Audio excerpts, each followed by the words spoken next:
পশ্চিমবঙ্গে বড় জয়, ক্ষমতায় ফিরছে মমতা। তৃণমূল বিজয় মিছিল না করার অনুরোধ, বিজেপিতে হতাশা। টাকা যত লাগুক টিকা আনা হবে বললেন প্রধানমন্ত্রী। ৩৬ লাখ দুস্থকে আর্থিক সহায়তা প্রদান। শনাক্ত কমে ১,৩৫৯, করোনায় আরও ৬৯ মৃত্যু। শীঘ্রই আসছে রাশিয়া ও চীনের টিকা, জানালেন স্বাস্থ্যমন্ত্রী। গণপরিবহন চালুর দাবিতে রাজধানী সহ বিভিন্ন স্থানে শ্রমিকদের বিক্ষোভ। ওএমএস চালুর দাবি।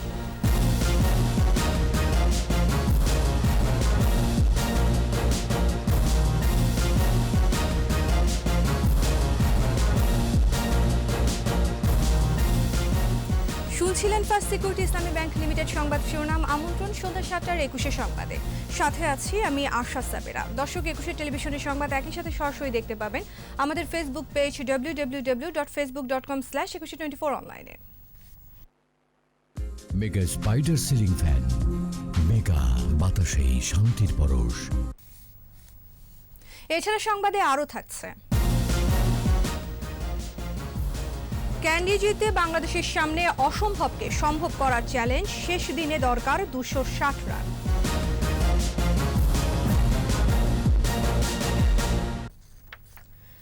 শুরুতে পশ্চিমবঙ্গে নির্বাচনের ফলাফলের খবর। ২০০-রও বেশি আসনে জিতে পশ্চিমবঙ্গে তৃতীয়বারের মতো ক্ষমতায় আসছেন মমতা বন্দ্যোপাধ্যায়ের তৃণমূল কংগ্রেস। ১২০১ ভোটে মমতার জয়ের খবর আসার কয়েক ঘন্টা পর খবর আসে সেখানে শুভেন্দু জিতেছেন। তবে এ ব্যাপারে এখনও নির্বাচন কমিশনের কোনো বিবৃতি পাওয়া যায়নি। এদিকে তৃণমূলের পার্থ চট্টোপাধ্যায়, শোভন দেব, ফিরহাদ হাকিম সহ হেভিওয়েটরাও জয় পেয়েছেন। বিনোদন জগতের বেশিরভাগই প্রার্থী জয়ী হয়েছেন। নীলবাড়ি দখলের লড়াই হেরে হতাশা ছড়িয়ে পড়েছে বিজেপিতে। হারের কারণ জানতে চেয়েছেন বিজেপি সভাপতি অমিত শাহ। আরও জানাচ্ছেন আজহারুল ইসলাম।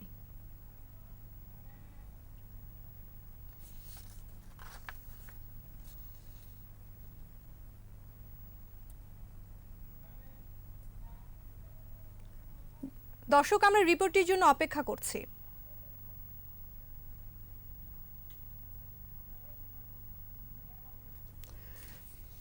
দর্শক, আমাদের রিপোর্টটি প্রক্রিয়াধীন আছে, আসা মাত্রই আমরা আপনাদের জানাবো।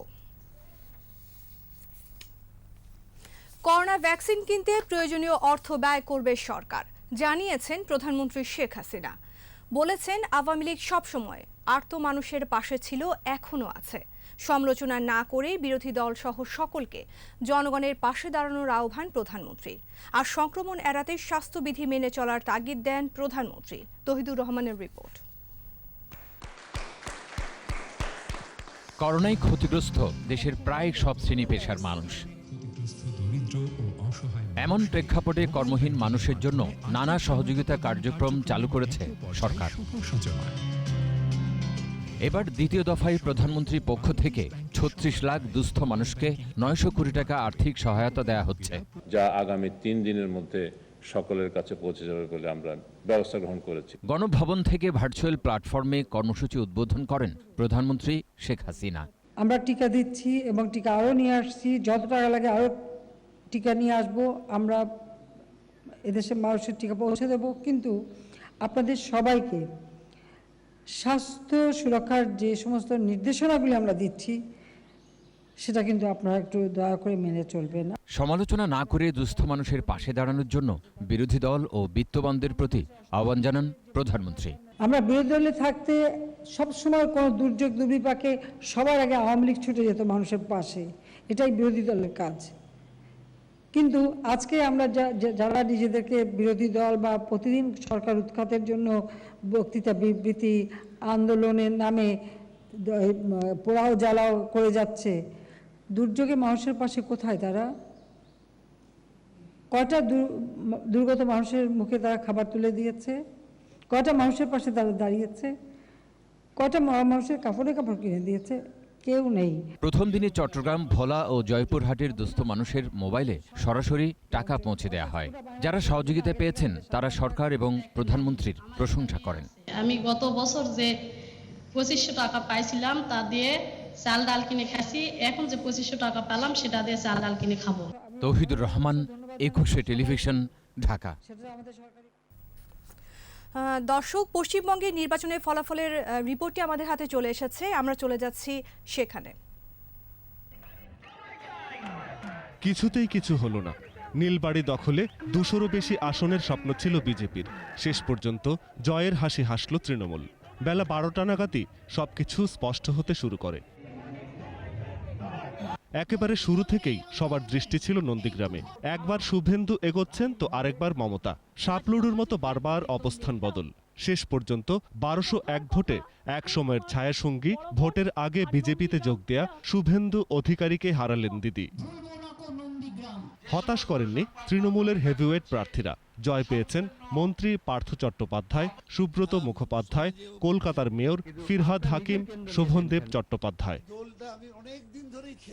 শিবপুর থেকে জিতেছেন সাবেক ক্রিকেটার মনোজ তিওয়ারি। বেশিরভাগ আসনেই জিতেছেন বিনোদন জগৎ থেকে আসা প্রার্থীরা। তৃণমূল থেকে জিতেছেন চিরঞ্জিত চক্রবর্তী, রাজ চক্রবর্তী, সায়ন্তিকা বন্দ্যোপাধ্যায়, সোহম চক্রবর্তী, জুন মালিয়া ও অদিতি মুন্সি। বিজেপির হিরণ চট্টোপাধ্যায় জিতলেও হেরেছেন লকেট চট্টোপাধ্যায় ও পার্ণ মিত্র। বিকেল থেকেই একের পর এক বিজয়ের খবর আসছিল মমতার কালীঘাটের বাড়িতে। বিকেলে বাড়ি থেকে হেঁটেই অফিসে ঢুকেছেন মুখ্যমন্ত্রী মমতা। তবে কোভিড বিধি মেনে নেতাকর্মীদের বিজয় মিছিল না করার অনুরোধ জানিয়েছেন তিনি। এদিকে হ্যাট্রিক জয়ে মমতা বন্দ্যোপাধ্যায়কে অভিনন্দন জানিয়েছেন দিল্লির মুখ্যমন্ত্রী অরবিন্দ কেজরিওয়াল, লালু প্রসাদ যাদব, সমাজবাদী পার্টির অখিলেশ যাদব, কংগ্রেস নেতা শশী থারুর ও এনসিপি নেতা শারদ পাওয়ার। তাদের কেউ কেউ মমতাকে বাংলার বাঘিনী বলে আখ্যা দিয়েছেন। প্রতিরক্ষামন্ত্রী রাজনাথ সিং ও অর্থমন্ত্রী নির্মলা সীতারামনও অভিনন্দন জানিয়েছেন মমতা বন্দ্যোপাধ্যায়কে। ফল আসার পর থেকেই পরাজয়ের পোস্টমর্টেম শুরু করেছে বিজেপি। চলছে দোষারোপের পালা। পরাজয়ের পেছনে আঙুল উঠেছে মোদি অমিত শাহের বিরুদ্ধে। আর পরাজয়ের কারণ বের করার নির্দেশ দিয়েছেন বিজেপি সভাপতি অমিত শাহ। তবে আসামের জয় নিয়েই সন্তুষ্ট থাকতে হলো ক্ষমতাসীন বিজেপিকে। তামিলনাড়ুতে এম.কে. স্ট্যালিনের নেতৃত্বে ডিএমকে কংগ্রেস জোট, আর কেরালায় ক্ষমতায় ফিরেছে বামেরা। আজহারুল ইসলাম, 21 টেলিভিশন। করোনায় কমেছে শনাক্ত, 24 ঘন্টায় মারা গেছে 69 জন। এ নিয়ে এ পর্যন্ত মৃতের সংখ্যা 11,579 জন। 24 ঘন্টায় নমুনা পরীক্ষা হয়েছে 14,042 জনের। নতুন শনাক্ত রোগী 1,359 জন। আদিত্য মামুনের রিপোর্ট। কমছে করোনা সংক্রমণ, দিনে দিনে মৃত্যুও কমছে। স্বাস্থ্য অধিদপ্তরের তথ্য বলছে গত 24 ঘন্টায় 69 জনের মৃত্যু হয়েছে। এ নিয়ে মোট মৃত্যু 11,579 জনের। 24 ঘন্টায় নমুনা পরীক্ষা হয়েছে 14,042 জনের। নতুন করে শনাক্ত রোগী 1,359 জন। পরীক্ষা বিবেচনায় শনাক্তের হার 9.21%। গত বছরের মার্চ থেকে এ পর্যন্ত মোট 7,61,943 জনের করোনা শনাক্ত হয়েছে, আর মৃতের সংখ্যা 11,579 জন। গেল 24 ঘন্টায় সুস্থ হয়েছেন 2,657 জন। মোট সুস্থ হয়েছেন 6,87,358 জন। 24 ঘন্টায় মৃতদের মধ্যে পুরুষ 44 জন আর নারী 25 জন। ষাটোর্ধ্ব ব্যক্তির সংখ্যা 44। 11 থেকে 20 বছর বয়সীদের মধ্যে মারা গেছেন 1 জন, আর 21 থেকে 30 বছর বয়সীদের মধ্যে মারা গেছেন 2 জন। আদিত্য মামুন, 21 টেলিভিশন, ঢাকা। জনগণ নির্দেশনা মানেনি বলেই করোনার দ্বিতীয় ঢেউ আছড়ে পড়েছে বলে মন্তব্য করেছেন স্বাস্থ্যমন্ত্রী জাহিদ মালেক। স্বাস্থ্য অধিদপ্তরের সুবর্ণ জয়ন্তীর আলোচনায় মন্ত্রী বলেন, সমালোচনা থাকলেও স্বাস্থ্য খাত এগিয়ে যাচ্ছে। শীঘ্রই রাশিয়া ও চীনের টিকা দেশে আসবে বলে জানান জাহিদ মালেক। আদিত্য মামুনের আরেকটি রিপোর্ট। স্বাধীনতার পরপরই জাতির পিতার হাত ধরেই প্রতিষ্ঠা পায় স্বাস্থ্য অধিদপ্তর। সুবর্ণ জয়ন্তীর আগে করোনার আঘাত, বেরিয়ে আসে দেশের স্বাস্থ্য খাতের খোলনলচে। কেনাকাটায় অনিয়ম, দুর্নীতি সহ উঠে আসে নানা অব্যবস্থাপনার চিত্র।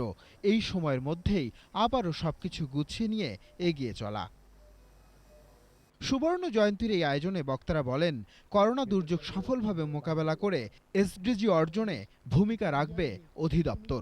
মেডিকেল এডুকেশন, যে প্রোডাক্টিভিটি, প্রতিটা জায়গাতেই আমরা কিন্তু আমাদের অর্জন আন্তর্জাতিক খাতে আন্তর্জাতিক অঙ্গনে কিন্তু প্রশংসিত হচ্ছে। সীমাবদ্ধতা যে নেই তা নয়, সংকট উত্তরণে জনবল বৃদ্ধি সহ উন্নয়নে আরও গুরুত্ব দেওয়ার পরামর্শ দেন বক্তারা। মৌলিক সমস্যাগুলো সমাধানের পথ খুঁজব। 30 বছর বা 20 বছরের একটা পরিকল্পনা নিয়ে আগানোর জন্য আমি স্বাস্থ্য অধিদপ্তরকে অনুরোধ করব। জনস্বাস্থ্য উন্নয়নে কমিউনিটি ক্লিনিকের অনন্য ভূমিকার কথা উঠে আসে এই আয়োজনে। জেলা, উপজেলা এবং আমাদের ইউনিয়ন পর্যায়ের সেবা কেন্দ্রগুলো সেবা দিয়ে যাচ্ছে। তাদেরকে অধিকতর স্বাধীনতা দেওয়া, অধিকতর ক্ষমতা প্রয়োগ করা, তাহলে আমি মনে করি স্বাস্থ্য সেক্টর অনেক দূর এগিয়ে যাবে। আলোচনায় অংশ নিয়ে স্বাস্থ্যমন্ত্রী বলেন, সমালোচনা থাকলেও স্বাস্থ্য খাতে বিপ্লব আসবেই। আমরা যদি আবারও ভুল করি তাহলে আবারও আমরা আক্রান্ত হব। ভারত যে বিধ্বস্ত হয়ে গেছে, একটা বিরাট রাষ্ট্র সামাল দিতে পারছে না, ওই অবস্থায় আমরা পড়তে চাই না। করোনা মোকাবেলায় ভারতের টিকা পেতে দেরি হলেও অন্যান্য দেশ থেকে টিকা আনার কাজ চলছে বলেও জানান মন্ত্রী। চায়না থেকে 5 লক্ষ টিকা অল্প দিনেই চলে আসবে এবং আরো টিকার ব্যবস্থা চায়না এবং রাশিয়া থেকেও হচ্ছে। টিকা কর্মসূচি চলমান থাকবে। আদিত্য মামুন, 21 টেলিভিশন, ঢাকা। গণপরিবহন ও পণ্য পরিবহন চালু সহ 3 দফা দাবিতে রাজধানী সহ দেশের বিভিন্ন স্থানে বিক্ষোভ করেছে পরিবহন শ্রমিকরা। সকালে সায়েদাবাদ, গাবতলী ও মহাখালী সহ বিভিন্ন বাস স্ট্যান্ডে বিক্ষোভ সমাবেশে নেতারা বলেন, দীর্ঘদিন গণপরিবহন বন্ধ থাকায় মানবেতর জীবনযাপন করছেন শ্রমিকরা। এমন পরিস্থিতিতে ব্যাংক ঋণের চাপ সহ বিভিন্ন সমস্যার কথা জানান পরিবহন মালিকরা। বিস্তারিত সাইদুল ইসলামের রিপোর্টে। গণপরিবহন চালু, শ্রমিক মালিকদের আর্থিক প্রণোদনা এবং ওএমএস পদ্ধতিতে চাল দেওয়ার দাবিতে বিক্ষোভ সমাবেশ করেন বাস শ্রমিক ও মালিকরা।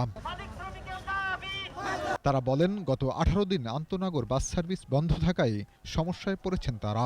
আমরা শ্রমিকদের ভিক্ষা চাইতে পারি না, রিস্কও চালাতে পারি না। গাড়ি খোলার সাথে সাথে কিস্তিওয়ালারা বসে আমাদের চাপ দেয়, তাহলে আমরা কোথায় যাব বলেন? খাওয়া দাওয়া করবো না উঠে দাঁড়াবো না কি করবো এটা বলেন? সংসার অসচ্ছলতার ভিতরে গেছে, আমাদেরও ছেলে মেয়ের লেখাপড়াও চালাতে হয়। আমাদের গাড়িটা চললে আমাদের এই সমস্যাগুলো থেকে আমরা মুক্তি পাই। শ্রমিক নেতারা বলেন, লকডাউনে শপিং মল খোলা হয়েছে, সব ধরনের পরিবহন চলছে, শুধু বাস চলাচল বন্ধ। তাই 3 দফা দাবি মেনে নেওয়ার আহ্বান তাদের।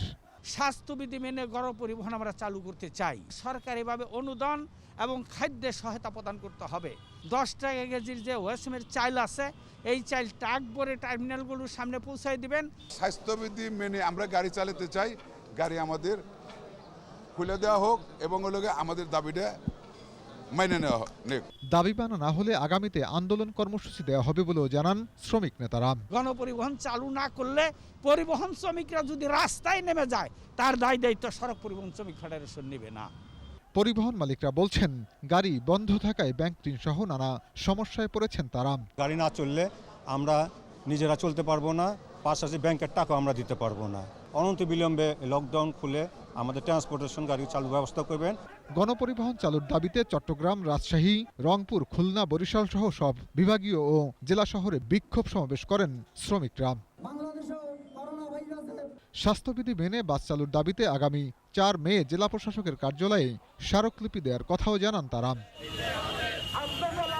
সাইদুল ইসলাম, 21 টেলিভিশন, ঢাকা। বাংলাদেশ শ্রীলঙ্কার টেস্ট সিরিজ প্রসঙ্গ।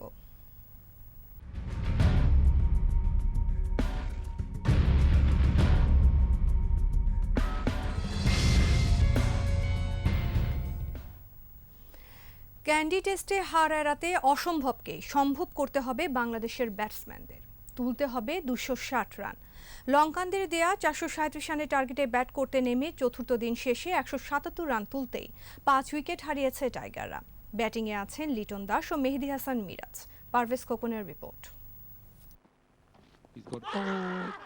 ক্যান্ডি টেস্টে বাংলাদেশের সামনে 437 রানের লক্ষ্য, পাহাড় সমানই বলা যায়। ব্যাটিংয়ে নেমে শুরুতেই উইকেট পতন। 26 বলে 24 রান করে রমেশ মেন্ডিসের বলে ফেরেন তামিম। ভালোই খেলছিলেন সাইফ হাসান। 46 বলে 34 রান করে তিনিও ফিরেছেন অপ্রয়োজনীয় শট খেলে। এরপরই নাজমুল হোসেন শান্ত ফিরেছেন দলীয় 104 রানে। প্রথম ইনিংসে 6 উইকেট পাওয়া জয়া বিক্রমা এরই মধ্যে নিয়েছেন 2 উইকেট। বড়সার জায়গায় মমিনুল হক আর মুশফিকুর রহিমের জুটিতে স্কোরবোর্ডের চাকা ঘোরানোর চেষ্টা চালায়, তবে মমিনুল ৩০ রানে মেন্ডিসের বলে বোল্ড হওয়ার পর মুশফিক ফিরেছেন ৪০ রানে। এর আগে স্কোরটা দড়াছোঁয়ার বাইরে নিয়েই ইনিংসের ঘোষণা করে লঙ্কানরা। দ্বিতীয় ইনিংসে ৯ উইকেটে ১৫৪ রানে ব্যাটিং ছেড়ে দেয় স্বাগতিকরা। সর্বোচ্চ ৬৬ রান করেছেন অধিনায়ক করুণারত্নে। এছাড়া দরঞ্জয়া দি সিলভা করেছেন ৪১ রান। ৭২ রানে ৫ উইকেট নেন তাইজুল ইসলাম।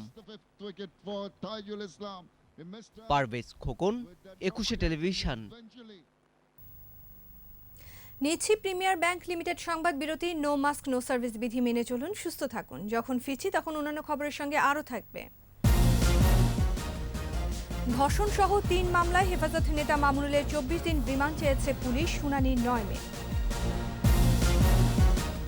মার্কেট শপিং মলে উপেক্ষিত স্বাস্থ্যবিধি, জবাবদিহিতার বাইরে দোকান মালিক সমিতি।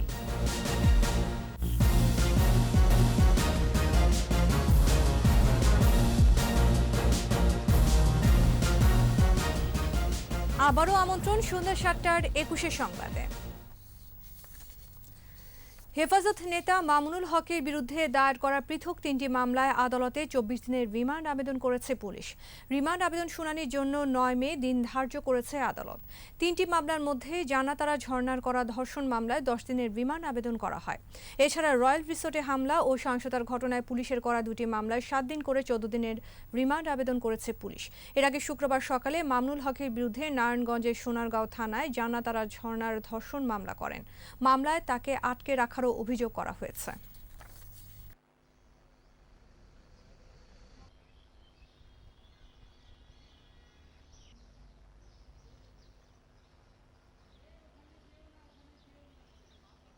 জানাতারা ঝর্ণা, সেই মামলায় আমরা মামুনুল হককে অ্যারেস্টের জন্য আমরা বিজ্ঞ আদালতে আবেদন করেছি। সেই সাথে 10 দিনের জন্য আমরা রিমান্ডের জন্য তাকে জিহাদ করার জন্য আদালতে আমরা আবেদন করেছি।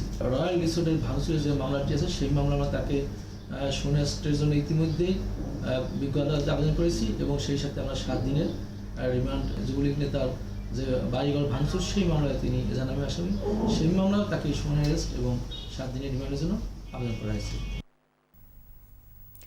ভ্যাকসিন নিয়ে দেশের মানুষ অনিশ্চয়তা এবং আশঙ্কার মধ্যে আছে বলে অভিযোগ করেছেন বিএনপি মহাসচিব মির্জা ফখরুল ইসলাম আলমগীর। ভার্চুয়াল সংবাদ সম্মেলনে বিএনপির মহাসচিব বলেন, ভ্যাকসিনের বিকল্প উৎস না থাকায় এই সংকটের সৃষ্টি হয়েছে। ভ্যাকসিন বিকল্প উৎস রাখা উচিত এবং এই বিকল্প উৎস না রাখলে যেটা হবে, হঠাৎ করে যদি কোনো উৎস থেকে বন্ধ হয়ে যায় তখন কিন্তু দেশের পুরো স্বাস্থ্য ব্যবস্থা ভেঙে পড়বে। এবং সরকার কোনো কর্ণপাত না করে শুধুমাত্র তাদের দুর্নীতির জন্যে তাদের নিজস্ব দুর্নীতিপরায়ণ কোম্পানির মাধ্যমে শুধুমাত্র ভারত থেকেই এবং একটি কোম্পানির ভ্যাকসিন সংগ্রহ করতে কার্যক্রম তারা গ্রহণ করেছিল, যে কারণে আজকে গোটা জাতি আজকে বিপদগ্রস্ত হয়েছে। 2 দিন ছুটির পর রোববার মার্কেট শপিং মলে ক্রেতা সমাগম ছিল কম। বরাবরের মতোই শপিং মল মার্কেটের স্বাস্থ্যবিধি উপেক্ষিত, তবে দোকান কর্মীরা মাস্ক ব্যবহার না করলে ব্যবস্থা নেওয়া হবে বলে জানিয়েছে বাংলাদেশ দোকান মালিক সমিতির সভাপতি। বিস্তারিত আহমদ বাবুর রিপোর্টে। ঈদের বাকি কয়েকদিন ছুটির 2 দিন মার্কেটগুলোতে ক্রেতা সমাগম থাকলেও রোববার অনেকটাই ফাঁকা। ক্রেতারা বলছেন পরিবারের সদস্যদের ঈদের কেনাকাটার জন্য মার্কেটে আসা। ঈদ তো ঈদের মার্কেটও করতে আসছি।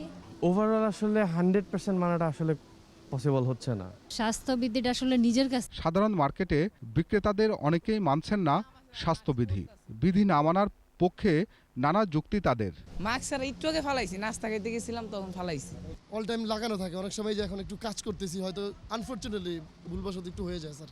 শপিং মলগুলোতে স্বাস্থ্যবিধি মেনেই চলছে কেনাবেচা, ব্যতিক্রমও আছে কিছু স্থানে। ঈদ উপলক্ষে যে বেচা বিক্রি হওয়ার কথা সেটাও হয় না। একদিনের বেচা কিনে দিয়ে বেচা কিনা হয় না।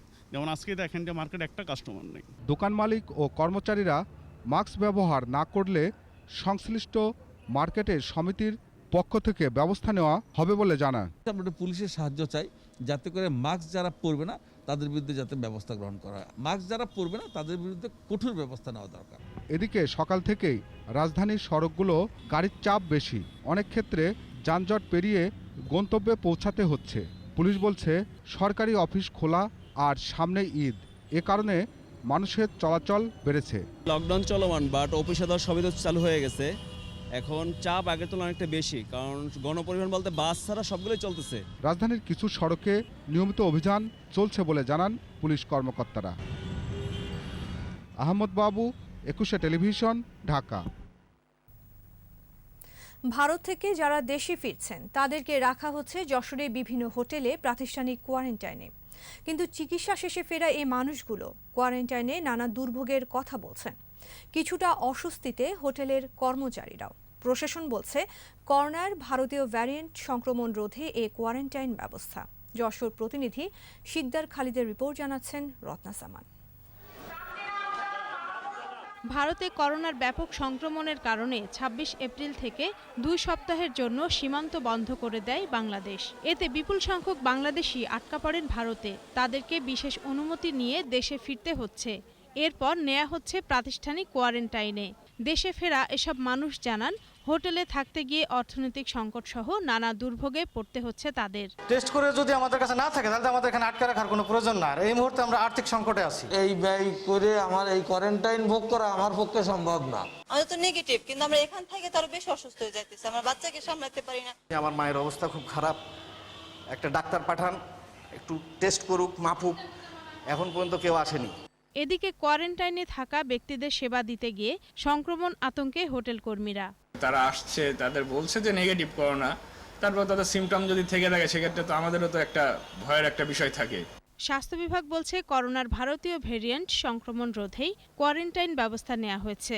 ভারত থেকে ২৬ তারিখের পরে যারা বাংলাদেশে প্রবেশ করেছেন, যাদের ক্যান্সারের কেমোথেরাপি, রেডিওথেরাপি দেওয়ার প্রয়োজন বা কিডনি ডায়ালাইসিস প্রয়োজন, তাদেরকে আমরা দেশের বিভিন্ন টার্সিয়ারি লেভেলের হাসপাতালে আমরা সরাসরি রেফার করে দিচ্ছি। ২৬ এপ্রিল থেকে এ পর্যন্ত ১,২০০ জন ভারত থেকে বেনাপোল সীমান্ত দিয়ে দেশে ফিরেছেন। তাদেরকে প্রথমে বেনাপোলের বিভিন্ন হোটেলে রাখা হয়। এরপর জায়গা সংকুলান না হওয়ায় সেখান থেকে অনেককেই পাঠানো হয় যশোরের ১৬টি হোটেলে।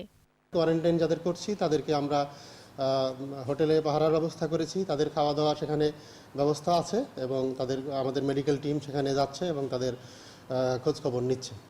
এদিকে করোনা পরিস্থিতিতে বিভিন্ন সীমান্ত দিয়ে অবৈধ অনুপ্রবেশ ঠেকাতে নিরাপত্তা ব্যবস্থা জোরদার করেছে বর্ডার গার্ড বাংলাদেশ। রত্না জামান, ২১ টেলিভিশন। তৃতীয় লিঙ্গের মানুষের মাঝে ত্রাণ ও ঈদ উপহার বিতরণ করেছে যুবলীগ। এ সময় সংগঠনের নেতারা জানান, তাদের নেতাকর্মীরা সারা দেশে অসহায় মানুষদের সামর্থ্য অনুযায়ী সাহায্য করে যাচ্ছে। এদিকে দাবা ফেডারেশনের উদ্যোগে খেলোয়াড় এবং কর্মীদের মাঝেও ঈদ উপহার বিতরণ করা হয়। জসিম জুয়েলের রিপোর্ট। করোনার দ্বিতীয় আঘাত মোকাবেলায় সারা দেশে চলছে লকডাউন। এমন পরিস্থিতিতে কর্মহীন নিম্ন আয়ের মানুষেরা প্রধানমন্ত্রীর নির্দেশে এসব অসহায় মানুষের পাশে দাঁড়িয়েছে আওয়ামী যুবলীগ। এরই অংশ হিসেবে এবার সমাজে অবহেলিত তৃতীয় লিঙ্গের মানুষের পাশে দাঁড়ালো যুবলীগ। বিতরণ করে ঈদ উপহার। দুর্যোগের সময় উপহার পেয়ে আপ্লুত তারা বললেন, ঈদের আগে এই উপহার তাদের বড় উপকারে এসেছে। মাননীয় প্রধানমন্ত্রীর আমলে আমরা অনেক কিছু পাচ্ছি। নিখিল স্যারে আমাদের একবারে করে আরো ২-৩ বার দিয়েছে। আজকে আমাদেরকে নিখিল ভাই খাবার দিচ্ছে, জননেত্রী শেখ হাসিনা, অনেক ভালো লাগতেছে। যুবলীগের সাধারণ সম্পাদক জানান, যতদিন মহামারী চলবে ততদিন এই কার্যক্রম অব্যাহত থাকবে।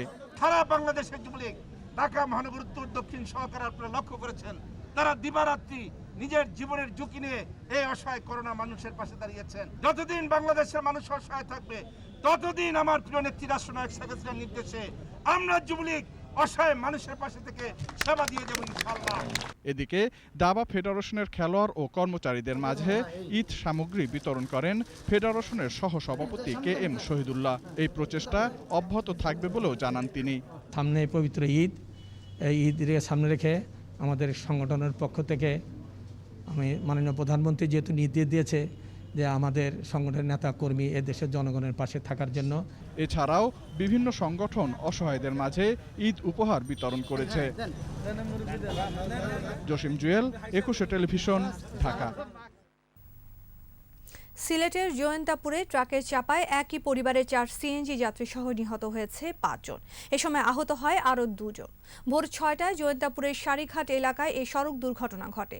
পুলিশ জানায় জয়ন্তাপুরে রূপচান গ্রামে 7 জন সিএনজি অটোরিকশা করে সিলেট যাচ্ছিলেন। একটি ট্রাক তাদের চাপা দিলে ঘটনাস্থলে 5 জন মারা যায়। নিহতদের মধ্যে অটোরিকশা চালক সহ 2 শিশু ও 2 নারী রয়েছে। আহত অপর 2 জনকে সিলেট ওসমানী মেডিকেল কলেজ হাসপাতালে ভর্তি করা হয়েছে। এদিকে দুর্ঘটনার পরে স্থানীয়রা সিলেট তামাবিল সড়ক অবরোধ করে। পরে বেলা 10:30টায় যান চলাচল স্বাভাবিক হয়।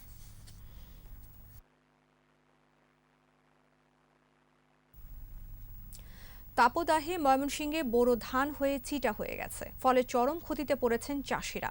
তবে যারা বিনা 14 ও 16 আবাদ করেছেন তাদের ফসলের কোনো ক্ষতি হয়নি। কৃষিবিদরা বলছেন, খরা সহিষ্ণু বিনা ধান আবাদ করলে ক্ষতির কোনো আশঙ্কা নেই। ময়মনসিংহ বিভাগীয় প্রতিনিধি আতাউর রহমান জুয়েলের রিপোর্ট জানাচ্ছেন মাসুম আলিসা। মার্চের মাঝামাঝি সময় থেকে ময়মনসিংহের তীব্র গরমে প্রায় 3000 হেক্টর বোরো ধানের ক্ষেত চিটা হয়েছে। ফলে ফসল ঘরে তুলতে না পেরে বিপাকে চাষিরা। বেশি অর্ধেক ভাগ চিড়া হয়েছে, এই গরম বাতাসে সব নষ্ট হয়েছে। যে আশা করছিলাম এ আশার পরিমাণে ধান পাইলাম না, একবার চুচা খালি শুধু চুচা। তবে এর ব্যতিক্রম দেখা গেছে বিনা 14 ও 16 আবাদে। এই ধান চাষে ফসলের কোনো ক্ষতি হয়নি, ফলনও ভালো। 14 যে বিনা ধানটা সেটা মোটামুটি তোমার নষ্ট হয়নি। এটা করলে আমাদের মনে হয় কৃষকের লাভবান। গরম বাতাসের জন্য অন্যটা নষ্ট হয়ে গেছে, কিন্তু 14 ধানটা যে এটা খুব ভালো আছে। বিজ্ঞানীরা বলছেন, বিনা ধান আবাদে চাষিরা লাভবান হয়েছেন। বিশেষ করে বিনা ধান 10 এই সমস্যা হয় নাই। আমরা হারভেস্ট শুরু করেছি, আমাদের হাওড়া এলাকায় হারভেস্ট হয়েছে। এটা বিনা ধান 14, এটা আমরা যদি ওইটা লেটে লাগাই নাভি পুরো, এটার মধ্যেও কোনো আমরা চিটার পরিলক্ষিত হয় নাই। বিনা ধান 16, যদিও এটা আমনের জাত, এটাও আগাম জাত। 127 দিনে আমরা কর্তন করতে সক্ষম হয়েছি এবং এখানে কোনো বিন্দুমাত্র কোনো চিটা নেই। তাপদাহে পুড়ে যাওয়া ক্ষেতে পর্যাপ্ত পানি ও পটাশ সার প্রয়োগের কথাও বলছেন তিনি। মাসুম আলিসা, 21 টেলিভিশন। টানা তাপদাহের বিরূপ প্রভাব পড়তে শুরু করেছে মংলা উপকূলের চিংড়ি শিল্পে। প্রচণ্ড গরমে পানির লবণাক্ততা বেড়ে যাওয়ায় ঝুঁকির মুখে পড়েছে কয়েক হাজার ঘেরের মাছ। ব্যাহত হচ্ছে কৃষিকাজও। মংলা প্রতিনিধি আবুল হাসানের রিপোর্ট জানাচ্ছেন মাসুম আলিসা। বৃষ্টির দেখা নেই, শুকিয়ে গেছে কৃষিজমি, মাছের ঘের, পুকুর। পানিতে বেড়েছে লবণাক্ততা। চাষিরা বলছেন, লবণ পানি অধ্যুষিত মংলায় বিশাল একটি জনগোষ্ঠী জড়িত চিংড়ি চাষে। ছোট বড় মিলিয়ে প্রায় 5000-এর বেশি চিংড়ি ঘের রয়েছে এখানে। তাপদাহের কারণে ঘেরের মাছ মরে যাচ্ছে। অনেক তাপমাত্রার কারণে এই হিট স্ট্রোক অথবা অক্সিজেন ফেল করে আমার ঘেরের প্রায় প্রথমটি রূপে লক্ষাধিক টাকার মাছ মারা গেছে। ঘেরের পানি পর্যাপ্ত পরিমাণে শুকিয়ে গেছে, কিন্তু যে মাছ ছিল সে মাছ দিন দিন ছটফট করে পাশে উঠে মারা যাচ্ছে। লবণ পানি বা মিষ্টি পানি কোনো পানিই নাই। আমরা প্রায় এই আমপানের পর থেকে এই পর্যন্ত পানি আমাকে সংকট। অতিমাত্রায় রোদের কারণে প্রচণ্ড গরম, ঘেরে পানি উঠতেছে না। এখনো পর্যন্ত মাছ ছাড়তে পারিনি, কবে মাছ ছাড়বো আসলে এটা জানি না। এরই মধ্যে বিভিন্ন চিংড়ি ঘের ঘুরে দেখেছেন মৎস্য কর্মকর্তা। ঘেরের পানি বাড়ানো ও ব্লিচিং পাউডার দেয়া সহ নানা পরামর্শ দিয়েছেন চাষিদের। তাপদাহের কারণে আমাদের টেম্পারেচার অনেক বেশি হয়েছে, যার ফলশ্রুতিতে টেম্পারেচার যত বাড়তেছে আমাদের ঘেরের যে পানি আছে এই পানিটা ভ্যাপোরাইজেশন হওয়ার পরে ওখানে যে লবণাক্ততা যে স্বাভাবিক থাকার কথা সেটার থেকে আরও বেশি হয়ে যাচ্ছে। এই ক্ষেত্রে আসলে যদি বৃষ্টি না আসে তাহলে আমরা আশা করছি যে হয়তো চিংড়ি শিল্পের উপরে একটা বিরূপ একটা প্রভাব পড়বে। শুধু চিংড়ি ঘেরই নয়, তাপদাহে পুকুরগুলো শুকিয়ে গেছে। বিপাকে পড়েছে মানুষ ও গবাদি পশু। দেখা দিয়েছে বিশুদ্ধ পানির সংকট। মাসুম আলিসা, 21 টেলিভিশন। নিচ্ছি প্রিমিয়ার ব্যাংক লিমিটেড সংবাদ বিরতি। নো মাস্ক নো সার্ভিস বিধি মেনে চলুন, সুস্থ থাকুন। যখন ফিরছি তখন অন্যান্য খবরের সঙ্গে আরও থাকবে। বাজেটের চ্যালেঞ্জ, প্রান্তিক জনগোষ্ঠীর সুরক্ষা, চিকিৎসা খাতকে ঢেলে সাজানোর পরামর্শ। ইয়াঙ্গুন সহ বিভিন্ন শহরে বোমা বিস্ফোরণ। মিয়ানমারে রাজনৈতিক অচল অবস্থার সৃষ্টি করছে বলছে জাতিসংঘ।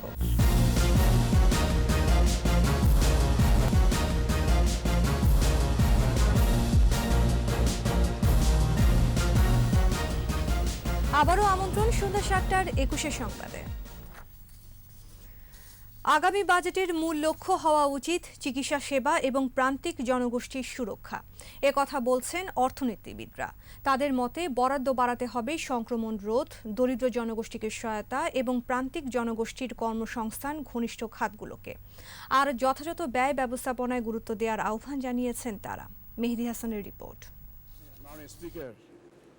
একদিকে করোনায় বিপর্যস্ত অর্থনীতি, অন্যদিকে রাজস্ব আদায়ে ধীর গতি। এমন পরিস্থিতিতে 2021-22 অর্থবছরের বাজেট ঘোষণার প্রস্তুতি নিচ্ছে সরকার। এরই মধ্যে বাজেট সমন্বয় কাউন্সিলের সভা করেছেন অর্থমন্ত্রী। 6 লাখ কোটি টাকার বেশি আকারের বাজেটের রূপরেখা দিয়েছেন তিনি। 2020-21 অর্থবছরের মূল বাজেটে প্রবৃদ্ধির লক্ষ্য ছিল 8.2%। তবে তা যে অর্জন হবে না সেটা এখন অনেকটাই স্পষ্ট। এমন প্রেক্ষাপটে আসছে বাজেটে এ প্রবৃদ্ধির লক্ষ্যমাত্রা থাকতে পারে 7%-এর ঘরে। পাশাপাশি করোনার ধাক্কা সামাল দেয়া এবং প্রান্তিক ও নিম্ন আয়ের জনগোষ্ঠীকে সুরক্ষার চেষ্টাও থাকছে বাজেটে।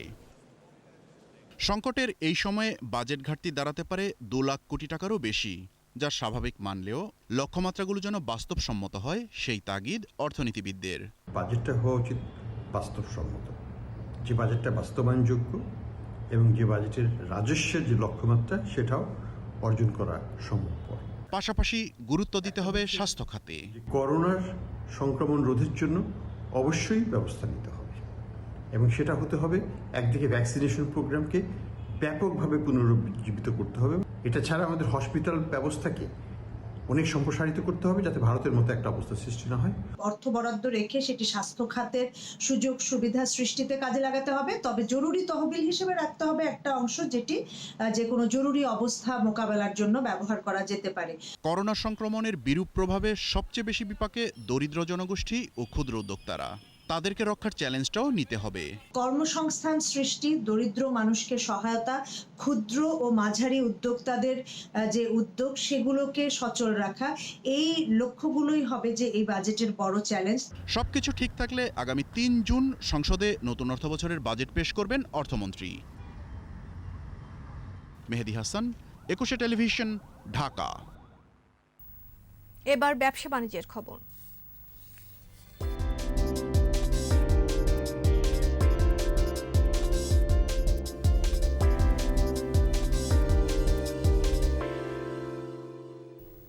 সূচকের ঊর্ধ্বমুখী প্রবণতায় সপ্তাহের প্রথম কার্যদিবস পার করল দেশের পুঁজিবাজার। বেড়েছে লেনদেনও। রোববার ডিএসইতে লেনদেন হওয়া 361টি প্রতিষ্ঠানের মধ্যে দর বেড়েছে 180টির, কমেছে 104টির, আর অপরিবর্তিত ছিল 77টির দর। ডিএসইর প্রধান সূচক ডিএসইএক্স 37 পয়েন্ট বেড়ে উঠে আসে 5,485 পয়েন্টে।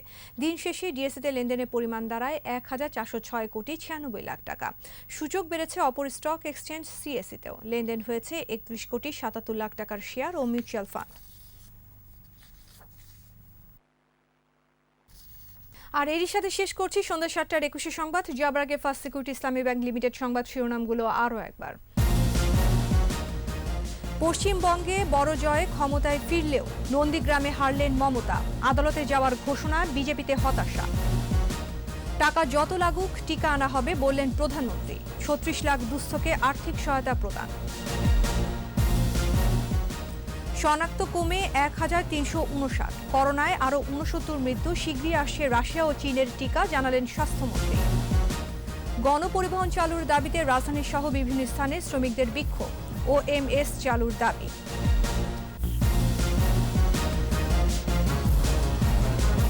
সর্বশেষ খবর জানতে ডায়াল করুন 2021 নম্বরে, আর ভিজিট করুন 21tv.com এই ওয়েবসাইটে। এছাড়া ফেসবুকে লগ ইন করতে পারেন facebook.com/2124 অনলাইনে। পরের সংবাদ রাত 9টায় দেখার আমন্ত্রণ রইল। স্বাস্থ্যবিধি মেনে চলুন, সুস্থ থাকুন। ধন্যবাদ।